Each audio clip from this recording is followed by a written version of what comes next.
ଖାଉଛି ଗୋଟେ ପାଠ ପଢିବା ପାଇଁ ଖାଉଛି। ତୁ ବା ଖାଇସାରିଥିଲି ନା ତତେ କହିନି ଖାଇସାରି ଯାଇକି ଟିଉସନ ପାଠ କରିବୁ।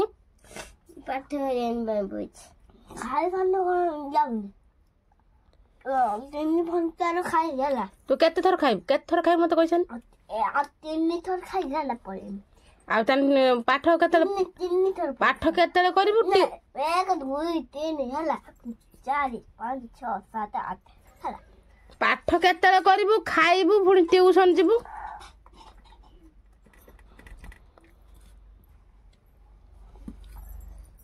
ସବୁ ତରକାରୀ ତୁ ଖାଇବୁ ଆମେ କେହି ଖାଇବୁ ନା। ଇସ୍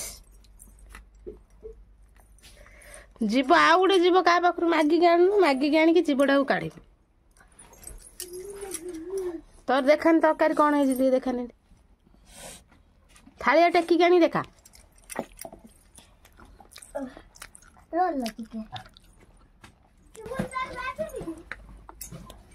ଭଲ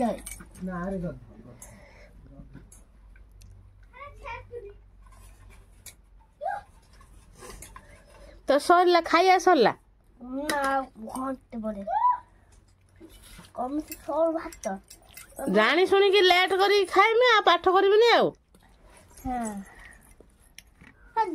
ଭାତ ଆଣିବିନି ଭାତ ଆଉ ନାହିଁ ତରକାରୀ ଆଜି ଭଲ ହେଇନି ଦେଖିଲା ବେଳକୁ ଖାଲି ଭାତ ଖାଉଛି ଖାଇବେ ଇଏ କିସ ରଖି ତଳେ ମେସନାଟା ନେଇକି ଦାଦୁ କି ମୁଁ ଖାଇବି ନା ତତେ ଆଉ ଦେବାନି।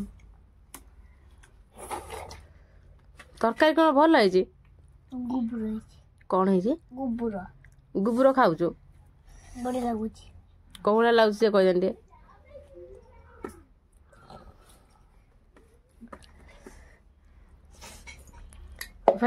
କଉଭଳିଆ ହେଇଛି?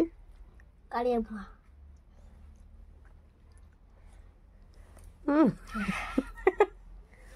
କହିବ ସାଙ୍ଗମାନେ ଆମ ଭିଡ଼ିଓ ଭଲ ଲାଗିଲେ ଲାଇକ୍ କରିବ କମେଣ୍ଟ କରିବ ଜମାରୁ ନା ଟିକିଲି ମାରିବ। କଣ ମାରିବ?